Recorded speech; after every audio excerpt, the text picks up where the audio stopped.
ಶಶಿ ತರೂರ್ ಅವರ ಮಾತುಗಳು ಅದು ಸಾಕ್ತಾ ಇರುವ ಧಾಟಿಯನ್ನ ಗಮನಿಸಿದ್ರೆ ಮುಂದಿನ ಹೆಜ್ಜೆ ಕಾಂಗ್ರೆಸ್ನಿಂದ ದೂರ ಅನ್ನೋ ಹಂತಕ್ಕೇನೆ ಹೋಗುವ ಲಕ್ಷಣಗಳೇ ಕಾಣ್ತಾ ಇದೆ.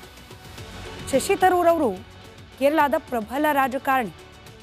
ಕಾಂಗ್ರೆಸ್ ಪಕ್ಷದಿಂದ ಆಯ್ಕೆ ಆಗ್ತಿದ್ದಾರೆ ಅನ್ನೋದಕ್ಕಿಂತ ಹೆಚ್ಚಾಗಿ ಸ್ವಂತ ಬಲದ ಮೇಲೇನೆ ನಂಬಿಕೆಯನ್ನ ಹೊಂದಿರುವ ನಾಯಕ ಶಶಿ ತರೂರ್. ತಿರುವನಂತಪುರದಿಂದ 4 ಬಾರಿ ಸಂಸದರಾಗಿ ಆಯ್ಕೆಯಾಗಿದ್ದಾರೆ. 4 ಬಾರಿ, 2 ದಶಕ. ಆದರೂ ಕೂಡ ಶಶಿ ತರೂರ್ ಅವರಿಗೆ ಕಾಂಗ್ರೆಸ್ನಲ್ಲಿ ಸೂಕ್ತವಾದ ಸ್ಥಾನಮಾನ ಇಲ್ಲ. ಇದೇ ವಿಚಾರ ಇದೀಗ ಇಷ್ಟೆಲ್ಲ ಅಸಮಾಧಾನಕ್ಕೆ ಕಾರಣವಾಗ್ತಾ ಇರೋದು. ಹಿಂದೆನೂ ಕೂಡ ಅಕ್ಷರಶಃ ಬಂಡೆದ್ದಿದ್ರು ಶಶಿ ತರೂರ್. ಈ ಕಾಂಗ್ರೆಸ್ನ ಒಳಗೇನೆ ಕಾಂಗ್ರೆಸ್ನ ಕೆಲವೊಂದಷ್ಟು ಸಂಪ್ರದಾಯಗಳ ವಿರುದ್ಧವಾಗಿ ಇದ್ದ G23 ನಾಯಕರ ಗುಂಪು ನೆನಪಿರಬಹುದು ನಿಮಗೆ. ಸಾಲು ಸಾಲು ನಾಯಕರು ಕಾಂಗ್ರೆಸ್ ತೊರೆದು ಹೊರಗೆ ಬಂದ್ಬಿಟ್ರು. ಈ G23 ನಾಯಕರಲ್ಲಿ ಶಶಿ ತರೂರ್ ಕೂಡ ಒಬ್ಬರು. ರಾಹುಲ್ ಗಾಂಧಿ ನಾಯಕತ್ವಕ್ಕೆ ಪರೋಕ್ಷವಾಗಿ ವಿರೋಧವನ್ನ ಈ ಗುಂಪಿನ ಸದಸ್ಯರು ವ್ಯಕ್ತಪಡಿಸುತ್ತಲೇ ಬಂದಿದ್ದಾರೆ. ಗುಲಾಂ ನಬಿ ಆಜಾದ್ ಅಂತ ಹಿರಿಯ ನಾಯಕರು ವಿರೋಧಿಸಿ ಪಕ್ಷದ ಒಳಗಿನ ಕೆಲ ಬೆಳವಣಿಗೆಗಳೇನಿದೆ ಅದನ್ನು ಬದಲಾಯಿಸಿಕೊಳ್ಳೇಬೇಕು, ಕೆಲ ಸಂಪ್ರದಾಯಗಳಿಗೆ ಬ್ರೇಕ್ ಹಾಕಲೇಬೇಕು ಅನ್ನೋದನ್ನ ವಾದವನ್ನ ಮಂಡಿಸಿ ಕೊನೆಗೆ ಪಕ್ಷವನ್ನೇ ಬಿಟ್ಟು ಆಚೆ ಬರೋ ಪರಿಸ್ಥಿತಿ ಬಂತು. ಇದೀಗ ರಾಹುಲ್ ಗಾಂಧಿ ಅವರ ವಿರುದ್ಧ ಶಶಿ ತರೂರ್ ಸಿಡಿದೆದ್ದಿದ್ದಾರೆ. ಶಶಿ ತರೂರ್ ಅವರಿಗೆ ಬಿಜೆಪಿ ಗಾಳ ಹಾಕೋ ಪ್ರಯತ್ನ ಮಾಡುತ್ತಾ ಅನ್ನೋ ಸಣ್ಣ ಅನುಮಾನ ಕೂಡ ಪ್ರಾರಂಭ ಆಗಿದೆ. ಯಾಕಾಗಿ? ಶಶಿ ತರೂರ್ ಅವರಿಂದ ಬಿಜೆಪಿಗೆ ಏನು ಅಡ್ವಾಂಟೇಜ್ ಆಗಬಹುದು? ಒಂದು ವಾಗ್ಮಿ ಇದೆಲ್ಲ ಇದ್ದೇ ಇದೆ, ಹಾಗೆ ರಾಹುಲ್ ಗಾಂಧಿ ಅವರ ವಿರುದ್ಧವಾಗಿ ಅವರಿಗೆ ಮುನಿಸು ಇದ್ದೇ ಇದೆ. ಇದೆಲ್ಲವನ್ನ ಹೊರತುಪಡಿಸಿ ನೋಡಿದ್ರು ಕೂಡ ಕೇರಳದಲ್ಲಿ ಬಿಜೆಪಿಗೆ ಒಂದು ಬೇಸನ್ನು ಕಟ್ಟಿಕೊಳ್ಳಿಕ್ಕೆ ಲೀಡಿಂಗ್ ಫೇಸ್ನ ಅವಶ್ಯಕತೆ ಇದೆ, ಒಂದು ಗಟ್ಟಿ ಧ್ವನಿಯ ಅವಶ್ಯಕತೆ ಇದೆ.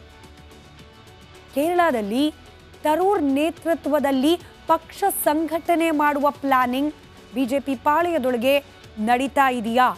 ಇಂಥದ್ದೊಂದು ಅನುಮಾನ ಅಂತೂ ಪ್ರಾರಂಭವಾಗಿದೆ. ಕಾದ್ ನೋಡೋಣ ಏನಾಗುತ್ತೆ ಅಂತ ಹೇಳಿ. ಶಶಿ ತರೂರ್ ಅವರ ಮಾತುಗಳು ಅದು ಸಾಕ್ತಾ ಇರುವ ಧಾಟಿಯನ್ನ ಗಮನಿಸಿದ್ರೆ ಮುಂದಿನ ಹೆಜ್ಜೆ ಕಾಂಗ್ರೆಸ್ನಿಂದ ದೂರ ಅನ್ನೋ ಹಂತಕ್ಕೇನೆ ಹೋಗುವ ಲಕ್ಷಣಗಳೇ ಕಾಣ್ತಾ ಇದೆ. ಶಶಿ ತರೂರ್ ಅವರು ಕೇರಳದ ಪ್ರಬಲ ರಾಜಕಾರಣಿ. ಕಾಂಗ್ರೆಸ್ ಪಕ್ಷದಿಂದ ಆಯ್ಕೆ ಆಗ್ತಿದ್ದಾರೆ ಅನ್ನೋದಕ್ಕಿಂತ ಹೆಚ್ಚಾಗಿ ಸ್ವಂತ ಬಲದ ಮೇಲೇನೆ ನಂಬಿಕೆಯನ್ನ ಹೊಂದಿರುವ ನಾಯಕ ಶಶಿ ತರೂರ್. ತಿರುವನಂತಪುರದಿಂದ 4 ಬಾರಿ ಸಂಸದರಾಗಿ ಆಯ್ಕೆಯಾಗಿದ್ದಾರೆ. 4 ಬಾರಿ, 2 ದಶಕ. ಆದರೂ ಕೂಡ ಶಶಿ ತರೂರ್ ಅವರಿಗೆ ಕಾಂಗ್ರೆಸ್ನಲ್ಲಿ ಸೂಕ್ತವಾದ ಸ್ಥಾನಮಾನ ಇಲ್ಲ. ಇದೇ ವಿಚಾರ ಇದೀಗ ಇಷ್ಟೆಲ್ಲ ಅಸಮಾಧಾನಕ್ಕೆ ಕಾರಣವಾಗ್ತಾ ಇರೋದು. ಹಿಂದೆನೂ ಕೂಡ ಅಕ್ಷರಶಃ ಬಂಡೆದ್ದಿದ್ರು ಶಶಿ ತರೂರ್. ಈ ಕಾಂಗ್ರೆಸ್ನ ಒಳಗೇನೆ ಕಾಂಗ್ರೆಸ್ನ ಕೆಲವೊಂದಷ್ಟು ಸಂಪ್ರದಾಯಗಳ ವಿರುದ್ಧವಾಗಿ ಇದ್ದ G23 ನಾಯಕರ ಗುಂಪು ನೆನಪಿರಬಹುದು ನಿಮಗೆ. ಸಾಲು ಸಾಲು ನಾಯಕರು ಕಾಂಗ್ರೆಸ್ ತೊರೆದು ಹೊರಗೆ ಬಂದ್ಬಿಟ್ರು. ಈ G23 ನಾಯಕರಲ್ಲಿ ಶಶಿ ತರೂರ್ ಕೂಡ ಒಬ್ಬರು. ರಾಹುಲ್ ಗಾಂಧಿ ನಾಯಕತ್ವಕ್ಕೆ ಪರೋಕ್ಷವಾಗಿ ವಿರೋಧವನ್ನ ಈ ಗುಂಪಿನ ಸದಸ್ಯರು ವ್ಯಕ್ತಪಡಿಸುತ್ತಲೇ ಬಂದಿದ್ದಾರೆ. ಗುಲಾಂ ನಬಿ ಆಜಾದ್ ಅಂತ ಹಿರಿಯ ನಾಯಕರು ವಿರೋಧಿಸಿ ಪಕ್ಷದ ಒಳಗಿನ ಕೆಲ ಬೆಳವಣಿಗೆಗಳೇನಿದೆ ಅದನ್ನು ಬದಲಾಯಿಸಿಕೊಳ್ಳೇಬೇಕು, ಕೆಲ ಸಂಪ್ರದಾಯಗಳಿಗೆ ಬ್ರೇಕ್ ಹಾಕಲೇಬೇಕು ಅನ್ನೋದನ್ನ ವಾದವನ್ನ ಮಂಡಿಸಿ ಕೊನೆಗೆ ಪಕ್ಷವನ್ನೇ ಬಿಟ್ಟು ಆಚೆ ಬರೋ ಪರಿಸ್ಥಿತಿ ಬಂತು. ಇದೀಗ ರಾಹುಲ್ ಗಾಂಧಿ ಅವರ ವಿರುದ್ಧ ಶಶಿ ತರೂರ್ ಸಿಡಿದೆದ್ದಿದ್ದಾರೆ. ಶಶಿ ತರೂರ್ ಅವರಿಗೆ ಬಿಜೆಪಿ ಗಾಳ ಹಾಕೋ ಪ್ರಯತ್ನ ಮಾಡುತ್ತಾ ಅನ್ನೋ ಸಣ್ಣ ಅನುಮಾನ ಕೂಡ ಪ್ರಾರಂಭ ಆಗಿದೆ. ಯಾಕಾಗಿ? ಶಶಿ ತರೂರ್ ಅವರಿಂದ ಬಿಜೆಪಿಗೆ ಏನು ಅಡ್ವಾಂಟೇಜ್ ಆಗಬಹುದು? ಒಂದು ವಾಗ್ಮಿ ಇದೆಲ್ಲ ಇದ್ದೇ ಇದೆ, ಹಾಗೆ ರಾಹುಲ್ ಗಾಂಧಿ ಅವರ ವಿರುದ್ಧವಾಗಿ ಅವರಿಗೆ ಮುನಿಸು ಇದ್ದೇ ಇದೆ. ಇದೆಲ್ಲವನ್ನ ಹೊರತುಪಡಿಸಿ ನೋಡಿದ್ರು ಕೂಡ ಕೇರಳದಲ್ಲಿ ಬಿಜೆಪಿಗೆ ಒಂದು ಬೇಸನ್ನು ಕಟ್ಟಿಕೊಳ್ಳಿಕ್ಕೆ ಲೀಡಿಂಗ್ ಫೇಸ್ನ ಅವಶ್ಯಕತೆ ಇದೆ, ಒಂದು ಗಟ್ಟಿ ಧ್ವನಿಯ ಅವಶ್ಯಕತೆ ಇದೆ. ಕೇರಳದಲ್ಲಿ ತರೂರ್ ನೇತೃತ್ವದಲ್ಲಿ ಪಕ್ಷ ಸಂಘಟನೆ ಮಾಡುವ ಪ್ಲಾನಿಂಗ್ ಬಿಜೆಪಿ ಪಾಳೆಯದೊಳಗೆ ನಡೀತಾ ಇದೆಯಾ? ಇಂಥದ್ದೊಂದು ಅನುಮಾನ ಅಂತೂ ಪ್ರಾರಂಭವಾಗಿದೆ. ಕಾದ್ ನೋಡೋಣ ಏನಾಗುತ್ತೆ ಅಂತ ಹೇಳಿ. ಶಶಿ ತರೂರ್ ಅವರ ಮಾತುಗಳು ಅದು ಸಾಕ್ತಾ ಇರುವ ಧಾಟಿಯನ್ನ ಗಮನಿಸಿದ್ರೆ ಮುಂದಿನ ಹೆಜ್ಜೆ ಕಾಂಗ್ರೆಸ್ನಿಂದ ದೂರ ಅನ್ನೋ ಹಂತಕ್ಕೇನೆ ಹೋಗುವ ಲಕ್ಷಣಗಳೇ ಕಾಣ್ತಾ ಇದೆ. ಶಶಿ ತರೂರ್ ಅವರು ಕೇರಳದ ಪ್ರಬಲ ರಾಜಕಾರಣಿ. ಕಾಂಗ್ರೆಸ್ ಪಕ್ಷದಿಂದ ಆಯ್ಕೆ ಆಗ್ತಿದ್ದಾರೆ ಅನ್ನೋದಕ್ಕಿಂತ ಹೆಚ್ಚಾಗಿ ಸ್ವಂತ ಬಲದ ಮೇಲೇನೆ ನಂಬಿಕೆಯನ್ನ ಹೊಂದಿರುವ ನಾಯಕ ಶಶಿ ತರೂರ್. ತಿರುವನಂತಪುರದಿಂದ 4 ಬಾರಿ ಸಂಸದರಾಗಿ ಆಯ್ಕೆಯಾಗಿದ್ದಾರೆ. 4 ಬಾರಿ, 2 ದಶಕ. ಆದರೂ ಕೂಡ ಶಶಿ ತರೂರ್ ಅವರಿಗೆ ಕಾಂಗ್ರೆಸ್ನಲ್ಲಿ ಸೂಕ್ತವಾದ ಸ್ಥಾನಮಾನ ಇಲ್ಲ. ಇದೇ ವಿಚಾರ ಇದೀಗ ಇಷ್ಟೆಲ್ಲ ಅಸಮಾಧಾನಕ್ಕೆ ಕಾರಣವಾಗ್ತಾ ಇರೋದು. ಹಿಂದೆಯೂ ಕೂಡ ಅಕ್ಷರಶಃ ಬಂಡೆದ್ದಿದ್ರು ಶಶಿ ತರೂರ್. ಈ ಕಾಂಗ್ರೆಸ್ನ ಒಳಗೇನೆ ಕಾಂಗ್ರೆಸ್ನ ಕೆಲವೊಂದಷ್ಟು ಸಂಪ್ರದಾಯಗಳ ವಿರುದ್ಧವಾಗಿ ಇದ್ದ G23 ನಾಯಕರ ಗುಂಪು ನೆನಪಿರಬಹುದು ನಿಮಗೆ. ಸಾಲು ಸಾಲು ನಾಯಕರು ಕಾಂಗ್ರೆಸ್ ತೊರೆದು ಹೊರಗೆ ಬಂದ್ಬಿಟ್ರು. ಈ G23 ನಾಯಕರಲ್ಲಿ ಶಶಿ ತರೂರ್ ಕೂಡ ಒಬ್ಬರು. ರಾಹುಲ್ ಗಾಂಧಿ ನಾಯಕತ್ವಕ್ಕೆ ಪರೋಕ್ಷವಾಗಿ ವಿರೋಧವನ್ನ ಈ ಗುಂಪಿನ ಸದಸ್ಯರು ವ್ಯಕ್ತಪಡಿಸುತ್ತಲೇ ಬಂದಿದ್ದಾರೆ.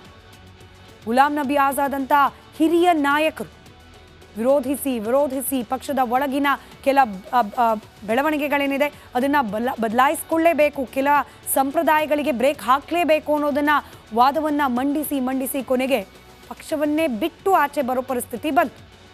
ಇದೀಗ ರಾಹುಲ್ ಗಾಂಧಿಯವರ ವಿರುದ್ಧ ಶಶಿ ತರೂರ್ ಸಿಡಿದೆದ್ದಿದ್ದಾರೆ.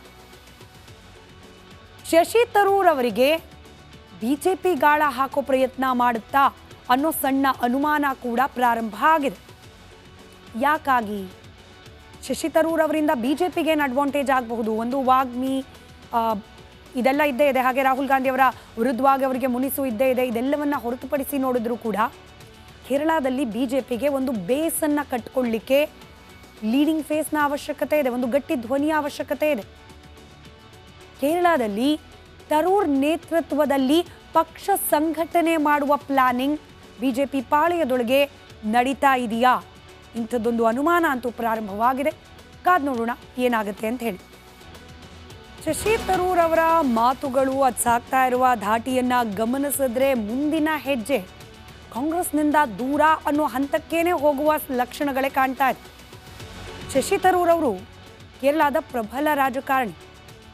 ಕಾಂಗ್ರೆಸ್ ಪಕ್ಷದಿಂದ ಆಯ್ಕೆ ಆಗ್ತಿದ್ದಾರೆ ಅನ್ನೋದಕ್ಕಿಂತ ಹೆಚ್ಚಾಗಿ ಸ್ವಂತ ಬಲದ ಮೇಲೇನೆ ನಂಬಿಕೆಯನ್ನ ಹೊಂದಿರುವ ನಾಯಕ ಶಶಿ ತರೂರ್. ತಿರುವನಂತಪುರದಿಂದ 4 ಬಾರಿ ಸಂಸದರಾಗಿ ಆಯ್ಕೆಯಾಗಿದ್ದಾರೆ. 4 ಬಾರಿ, 2 ದಶಕ. ಆದರೂ ಕೂಡ ಶಶಿ ತರೂರ್ ಅವರಿಗೆ ಕಾಂಗ್ರೆಸ್ನಲ್ಲಿ ಸೂಕ್ತವಾದ ಸ್ಥಾನಮಾನ ಇಲ್ಲ. ಇದೇ ವಿಚಾರ ಇದೀಗ ಇಷ್ಟೆಲ್ಲ ಅಸಮಾಧಾನಕ್ಕೆ ಕಾರಣವಾಗ್ತಾ ಇರೋದು. ಹಿಂದೆಯೂ ಕೂಡ ಅಕ್ಷರಶಃ